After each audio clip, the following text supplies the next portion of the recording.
হঠাৎ তার বিশাল সিংহাসন আকাশে উঠে গেল।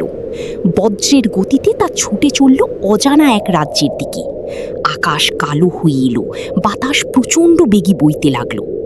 কিছুক্ষণের মধ্যেই সিংহাসন পৌঁছে গেল সেই জিনদের রাজ্যে। হযরত সুলাইমান আলাইহিস সালাম দৃঢ় কণ্ঠে বললেন,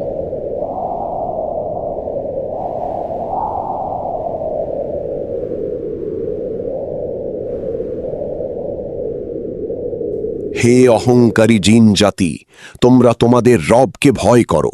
তার শক্তির সামনে তোমাদের সব শক্তি তুচ্ছ। জিনেরা হেসে উঠল।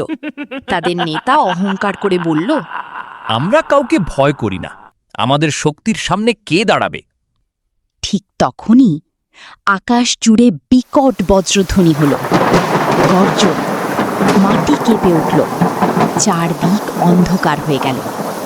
আকাশে বিদ্যুতের ঝলকানি দেখা দিল। হঠাৎ চারদিক থেকে বিশাল বিশাল শিকল নেমে এসে সেই অহংকারী জিনদের বেঁধে ফেলল। যারা কিছুক্ষণ আগেও নিজেদের অপরাজেয় মনে করছিল, তারা ভয়ে কাঁপতে কাঁপতে মাটিতে লুটিয়ে পড়ল। তারা কাঁদতে কাঁদতে বলল, এই ধরনের নতুন নতুন ভিডিও পেতে ইসলামিক বাংলা ফ্যাক্টস চ্যানেলটি সাবস্ক্রাইব করে আমাদের সাথেই থাকুন।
এই ধরনের নতুন নতুন ভিডিও পেতে ইসলামিক বাংলা ফ্যাক্টস চ্যানেলটি সাবস্ক্রাইব করে আমাদের সাথেই থাকুন।